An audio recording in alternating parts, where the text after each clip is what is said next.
சோதனை நேரத்தில் பலன் தந்தார். அவர் நல்லவர் நல்லவரே. என் தேவைகள் யாவையும் சந்தித்தார். அவர் நல்லவர் நல்லவரே.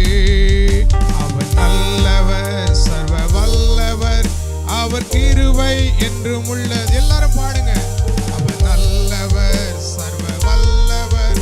அவர் கிருபை என்றும் உள்ளது. இயேசு நல்லவர், இயேசு நல்லவர், இயேசு வல்லவர், என்றென்றும் மாறாதவர். அவர் என்றென்றும் மாறாதவர். மீண்டும் சொல்லுமா? இயேசு என்றென்றும் மாறாதவர். அவர் என்றென்றும் மாறாதவர். அல்லேலூயா. அவர் என்றென்றும் மாறாதவர். ஆமென். வியாதியில விடுதலை தருகிறவர்.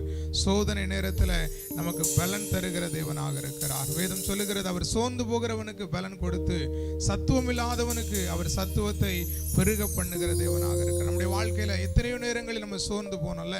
ஆவிக்குரிய வாழ்க்கையில சில சூழ்நிலைகள் எதிராக வந்த போது நாம் சோர்ந்து போனோம். அந்த நேரத்தில் எல்லாம் ஆண்டவர் நம்மை பலப்படுத்தி இருக்கிறார்.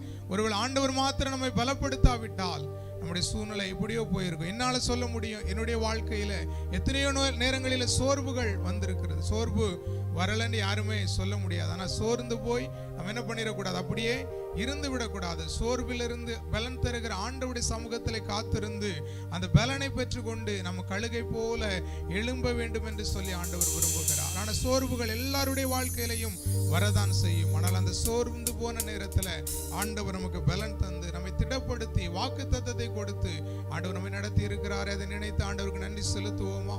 அப்படி நம்ம உட்கார்ந்த இடத்துல ஆண்டவரை துதிக்க போகிற எல்லாம் கண்களை மூடி ஆண்டவரை நோக்கி பார்த்து.